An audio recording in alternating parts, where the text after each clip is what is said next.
Bonjour, bienvenue sur Azaf Musique Piano. Dans cette vidéo, j'aimerais vous expliquer le principe derrière ce qu'on appelle les accords relatifs. Alors, voici mon tableau, un tableau que je vous offre d'ailleurs via le lien de description juste en dessous de cette vidéo. En gros, qu'est-ce qu'il faut comprendre? Je suis par exemple dans la gamme de Do. D'accord? Dans la gamme de Do, c'est cette première ligne-là où je commence avec le Do et je finis avec le Do. D'accord? Le Do étant la première, la deuxième c'est un Ré, troisième Mi, Fa, Sol, La, Si. Et je finis par le Do qui est la première ou bien la huitième. D'accord?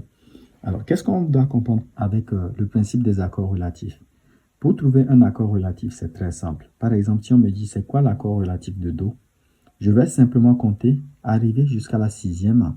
Et la sixième, là, je vais la jouer la mineure. Donc, l'accord relatif de Do, c'est un La mineur.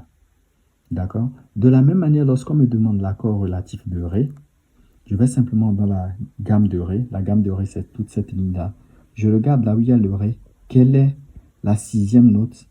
Et je joue la mineure de cette note-là. Donc, l'accord relatif de Ré, c'est un Si mineur, etc., etc. Donc, l'accord relatif de Mi, c'est le Do dièse mineur.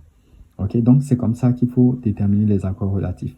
Donc, si par exemple, je reviens sur la gamme de Do, qu'est-ce qu'il faut savoir? Lorsqu'on me dit l'accord relatif de Do, c'est le La mineur, donc qui correspond à la sixième mineure.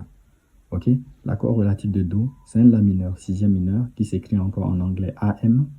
L'accord relatif de Fa, qui est la quatrième, donc la quatrième dans cette gamme, puisque ici le Fa, il est à la quatrième position. Dans son accord relatif de Fa, donc je vais simplement dans la famille de Fa ici, et puis je vois celui qui est à la sixième position mineure, donc c'est un Ré mineur. Donc l'accord relatif de Fa, c'est un Ré mineur. Et enfin l'accord relatif de Sol, qui est à la cinquième position ici, donc selon le principe 1, 4, 5. L'accord relatif de 5 de Sol, bien sûr je pars dans la famille de Sol, et je trouve que c'est un Mi mineur. Donc c'est celui-là qui est là. Donc Sol a comme accord relatif un Mi mineur. Donc de façon récapitulée, les accords relatifs, vous allez dans la gamme et vous trouvez celui qui a la sixième mineure. Donc en gros, l'accord relatif de Do, c'est un La mineur, Fa, c'est Ré mineur, Sol, c'est Mi mineur. Et si vous avez effectivement besoin de cette page-là, je vous mets le lien dans la description. Et si vous voulez carrément le carnet, je vous le laisse simplement à 7 € directement sur Azaf Music Student. Le lien toujours dans la description. Ok, donc c'est ça le principe derrière les accords relatifs. Et dans d'autres vidéos, je vous montrerai comment les jouer et à quel moment placer les accords relatifs à la place des accords normaux. Que Dieu vous bénisse encore et excellente journée à vous.